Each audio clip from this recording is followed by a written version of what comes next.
আসসালামু আলাইকুম everyone, this is Al Mamun from MI English academy Rampura branch. বরাবর মতন আমরা আরেকটা ভিডিও নিয়ে চলে আসছি। ভিডিও না, ঠিক একটা সাকসেস স্টোরি। সাকসেস স্টোরিটা হচ্ছে আমাদের সুপ্রিয় ভাই আমাদের রামপুরা শাখা থেকে রিসেন্টলি আইএলটিএস এর প্রিপারেশন নিয়েছিল এবং প্রিপারেশন নেওয়ার পর আলহামদুলিল্লাহ ভালো একটা স্কোর করছে এবং যেই স্কোর দিয়ে উনি দেশের বাইরে হায়ার স্টাডি পারপাসের স্বপ্ন পূরণ করতে সহায়তা করবে। তো আমরা চলে যাচ্ছি আমাদের সুপ্রিয় ভাইয়ের কাছে এবং জেনে নিই তার এমআই ইংলিশ একাডেমির সাথে জার্নিটা। সুপ্রিয় ভাই, ধন্যবাদ। কেমন আছেন? ভাই ভালো আছি এবং আমি আসলেই ভাগ্যবান অনুভব করছি এখানে এসে যে আমার সাকসেস স্টোরিটা আপনাদের সাথে এবং যারা আপকামিং ক্যান্ডিডেট আছে তাদের সাথে আমার অভিজ্ঞতাটা শেয়ার করতে পারবো বলে। আমি মূলত একজন গ্রাজুয়েট কমপ্লিট করা সদ্য গ্রাজুয়েট, আর আমার ব্যাকগ্রাউন্ডটা পুরোপুরি ছিল বাংলা মিডিয়াম। তো যখন গ্রাজুয়েশনটা কমপ্লিট হলো তখনও আমার বিদেশে গিয়ে উচ্চশিক্ষা অর্জনের জন্য যেতে হবে বা এই ধরনের কোনো প্ল্যান ছিল না। তো যখন আমি জানতে পারলাম যে এজ গ্লোবাল ওরা এই ধরনের সুযোগগুলো দিচ্ছে, যে বাইরের কান্ট্রিতে যারা বিভিন্ন ব্যাকগ্রাউন্ড থেকে আসে, সেটা হোক বাংলা কিংবা ইংলিশ, তাদেরকে তারা ইউকে ওরিয়েন্টেড যে সকল সুবিধাগুলো আমি ফেসবুকের মাধ্যমে যখন জানতে পারি তখন আমি তাদেরকে ফলো করা শুরু করলাম। তো তাদের অনেকগুলো এক্সপো ছিল ওই ডেটে, আমি মে মাসের কথা বলতেছি। তো মেতে গুলশানের শুটিং ক্লাবে একটা এক্সপো ছিল। তো আমি আমার এক বন্ধু সমেত আমি ওইখানে যাই, গিয়ে ওদের ব্যাপারটা জানি যে আসলে কিভাবে কি করতে হয়। সো তখন তারা আমাকে আইএলটিএস এর ব্যাপারটা ইনফর্ম করলো যে আপনাকে উচ্চশিক্ষা লাভের জন্য আপনার ফার্স্ট কন্ডিশনটাই আইএলটিএস কমপ্লিট করা। তো তখন তাদের একটা রিকমেন্ডেশন ছিল যে আপনাকে আইএলটিএস কমপ্লিট করতে হবে এবং আমাদের সিস্টার কনসার্ন অনেকগুলো আছে, আইএলটিএস এর একাডেমি আছে, যেটা আমি এখন যেখানটায় বসে আছি আমার ইংলিশ একাডেমি, এখানে তারা সাজেস্ট করলো। দেন আমি ওদেরকে জিজ্ঞাসা করলাম যে আমার তো এক্সিকিউটিভ ব্যাচ হলেই আমি তখন বেসিকের জন্য আর নিইনি, আমাকে এক্সিকিউটিভ ব্যাচের জন্য আমি কোর্সটা নিয়ে থাকি। তখন এক্সপো অনুযায়ী অনেকগুলো অ্যাক্টিভিটি ছিল। তো ওই অ্যাক্টিভিটিতে একটা গেম ছিল যে আমি ব্যাটন ধরে যতটা ব্যাটন ধরবো ততটা ডিসকাউন্ট পাবো। তো সেই সুবাদে আমি একটা বড়সড় ডিসকাউন্টেই ভর্তি হতে পেরেছিলাম এবং বলা চলে নামমাত্র একটা মূল্যে আমি এই কোর্সটাতে অ্যাভেল করতে পারছি। আর যখন আমি কোর্সটা নেই তখন শুধুমাত্র 2.5 মাসের একটা কোর্স ছিল, যেখানে আমার লিসেনিং, রিডিং, রাইটিং, স্পিকিং সকলে সেখানে কভার করা হবে। তো এমআইতে যখন আমি যাত্রা শুরু করলাম, সেই যাত্রাটাও অনেক পরে শুরু হয়েছে, প্রায় 1 মাস পরে, জুন মাসে, জুনের মাঝামাঝি সময় আমার ক্লাস শুরু হয়। তো ক্লাস শুরু করার সময় আমার জানা ছিল না যে ক্লাব ফ্যাসিলিটি বা আদার্স কোনো এক্সট্রা কোনো অ্যাক্টিভিটি যদি থাকে কিনা। তো আমাদের মামুন ভাই, তিনি আমাদেরকে একটা ডিক্লারেশন দিলেন যে তারা ক্লাবের ফ্যাসিলিটিগুলো দিচ্ছে এবং এটার জন্য আমাকে কোনো এক্সট্রা চার্জ দিতে হবে না। তো এটা শুনে আমি এতটা খুশি হয়েছিলাম সেই সময় যে একটা প্রতিষ্ঠান যতটা না প্রফেশনাল তার চেয়ে বেশি ফ্রেন্ডলি হইতে পারে।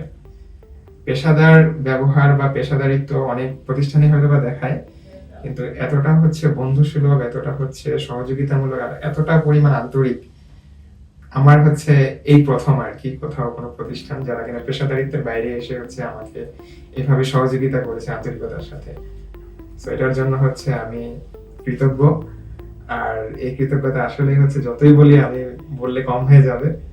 সো এই বিষয়গুলো আমি অপ্রত্যাশিতভাবে অ্যাভেল করে ফেলে দিয়েছিলাম। তারপরে আমার যখন কোর্স ডিউরেশন যেহেতু 2.5 মাস ছিল, আমার কিছু মডিউলে তারপরেও সমস্যা আমি খুঁজে পেয়েছিলাম।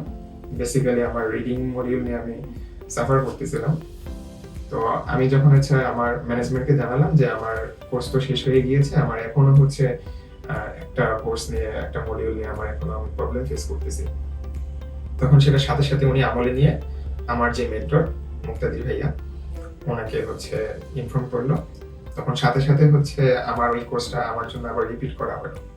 ইভেন নর্মালি যেই রিদমে কোর্সগুলোর মডিউলগুলো আসে সেটা ব্রেক করে আমার জন্যই সেটাকে আবার আগিয়ে নেওয়া হলো। তো তো এই বিষয়গুলো হচ্ছে আসলে বলাটা কতটা যৌক্তিক কিনা আমি জানি না, কিন্তু এই ধরনের অপেশাদারের মাধ্যমে হচ্ছে আমাকে এভাবে এমআই থেকে আমি সহযোগিতা লাভ করছি। তো যেটা কিনা হচ্ছে কোনো একটা অন্য ধরনের প্রতিষ্ঠান দিবে কিনা আমি আসলে নিশ্চিত না। আর আমি যদি মেন্টরশিপের কথা বলি, আমার এখানে মুক্তাদির ভাইয়া হচ্ছে আমার মেন্টর ছিল। আর আমার কখনো মনে হয় না যে উনি আমার শিক্ষক। আমি আমার আপন বড় ভাইয়ের মতো করেই তাকে হচ্ছে পেয়েছি। আর তার যে বিষয়টা আমি বলতে চাই, এটা সবাই স্বীকার করবে এমআইতে, যে তিনি আমাকে যখন কোর্সটা করিয়েছিল তখন একটা কথা বলেছিল যে আপনারা যতদিন পর্যন্ত হচ্ছে স্কোর অ্যাভিল করতে না পারবেন, আপনাদের ডিজায়ার স্কোরটা হচ্ছে অ্যাচিভ করতে না পারবেন, ততদিন হচ্ছে এটা আমার লায়াবিলিটি। এইভাবে কোনো একজন শিক্ষক, কোনো একজন মেন্টর বলে কিনা আমার ধারণায় আসলে আমার নেই। সো এই জিনিসটাকে আমার প্রচুর অনুপ্রেরণা আমি পেয়ে গেছি তখন থেকে, যে আসলে হ্যাঁ, আর যাই হোক আমি এই সাপোর্টটা পাবো, হোক সেটা ভালো হোক সেটা খারাপ, আমি আমার সাপোর্টটা হচ্ছে আমার মেন্টরের কাছ থেকে পাচ্ছি। আর এমআই এর যদি হোল এনভায়রনমেন্টের কথা বলি, তারা হচ্ছে আনকন্ডিশনাল সাপোর্ট না, এটা আনকন্ডিশনাল সাপোর্ট বললে ভুল হবে। তাদের কন্ডিশনটা ছিল যে আমাকে পড়তে হবে, আমাকে ধারাবাহিক থাকতে হবে, আমাকে রেগুলার হইতে হবে। সো যারা কিনা হচ্ছে প্রথম দিকে হচ্ছে অনেকটা এলোমেলো ভাবে শুরুটা করেছিল, তারাও এখানকার পরিবেশে হচ্ছে ধারাবাহিক হওয়া শুরু করে দিয়েছে। এই জিনিসটা হচ্ছে আমি উপলব্ধি করতে পারছি এখানে এসে, যে কোনো একটা এলোমেলো হচ্ছে শুরু এখানে এসে হচ্ছে গুছানোটা খুব একটা বেশি কষ্টের হবে না। আর আমি যেহেতু আগেই মেনশন করে দিচ্ছি যে আমি এটা বাংলা ব্যাকগ্রাউন্ড থেকে আসছি, আমার সমস্ত পড়াশোনাই হচ্ছে বাংলা ব্যাকগ্রাউন্ড থেকেই হয়েছে। তো এখানে এসে যেটা বুঝলাম যে এটা কোনো রকেট সায়েন্স না। এটা আমার মেন্টরশিপ থেকে শুরু করে এখানকার যারা প্রফেশনাল বডি যারা ছিল, সবাই এটাই হচ্ছে আমাদেরকে ইনফর্ম করছে যে আসলে যারা এখান থেকে হচ্ছে কোর্স করে গেছে সবাই হচ্ছে বাংলা ভার্সন, এবং তারা খুবই সহজে শুধুমাত্র স্ট্র্যাটেজি ফলো করে এবং ধারাবাহিকতা এবং নিজের মেধা প্লাস শ্রম এগুলার মিশালে হচ্ছে এখান থেকে অর্জন করে তারপরে বের হয়েছে। তো এই জিনিসগুলো আমার কাছে প্রথমের দিকে স্বপ্নের মতো মনে হতো, কিন্তু তাদের আন্তরিক সহযোগিতা আর ধারাবাহিক সহযোগিতার কারণেই হয়তো বা হচ্ছে আজ এখানে এসে আমি আমার অভিজ্ঞতাগুলো শেয়ার করতে পারতেছি। আর এটার জন্য হচ্ছে আমি আবারও কৃতজ্ঞতা প্রকাশ করতেছি এমআই ম্যানেজমেন্টকে, আর আমার হচ্ছে আমার মেন্টর মুক্তাদি ভাইয়াকে। সো এই ছিল আমার জার্নি। আর আমার ওভারঅল ব্যান্ড স্কোর হচ্ছে 6.5। ইভেন আমি যে রিডিং এর কথা বলতেছিলাম, আমি আমার মক টেস্ট গুলোতে হচ্ছে কোনোভাবেই হচ্ছে 5.5 এর উপরে উঠাতে পারতেছিলাম না, কিন্তু আমার মেন্টর আমাকে পার্সোনালি যেভাবে হেল্প করে গেছে, সেখান থেকে আমি এক সপ্তাহের ব্যবধানে হচ্ছে 5.5 থেকে মেইন এক্সামে 6.5 হচ্ছে ইমপ্রুভ করতে সক্ষম হয়েছে। সো এই ছিল জার্নি। হয়তোবা জার্নির কষ্টের কথাটা অনেকেই শুনতে চায় না, সফলতার গল্পই সবাই শুনতে চায়। সো আমার কষ্টের সময়টাতে হচ্ছে এমআই আমার পাশে ছিল। আমি এটা বলতে চাই, যারা ভবিষ্যৎ ক্যান্ডিডেট যারা এখানে আসবেন, তারা অবশ্যই হচ্ছে এখানে ডেমো ক্লাসের সুবিধা থাকে। ডেমো ক্লাস করে যদি আপনার মনে হয় যে এই পরিবেশ আপনার জন্য উপযোগী, অবশ্যই হচ্ছে একটা ডেমো ক্লাস করে যাবেন। আর আমি এটুকু বলতে পারি, তারা যতটা না পেশাদার তার চেয়ে তারা বেশি আন্তরিক। এটাই হচ্ছে এমআই এর হচ্ছে স্পেশালিটি। আর আপনার যদি হচ্ছে ফ্যাসিনেশন থাকে এই ব্যাপারে, আপনার যদি আগ্রহ থাকে, আপনি অবশ্যই এখান থেকে নিরাশ হয়ে ফিরবেন না। Thank you so much. আর মনে হয় না আর কিছু বলার আছে আমার, but the thing is student একটা কোশ্চেন করার মতো, যে এমআই ইংলিশ একাডেমি যেহেতু বাংলাদেশে লাস্ট 3 ইয়ার্স অলমোস্ট, তো আমাদের ম্যানেজমেন্ট সবসময় রেভিনিউ জেনারেটর বাইরে যে স্টুডেন্টকে হেল্প করে, লাইক 50% কমের বাইরে যেও হেল্প করে অনেকে।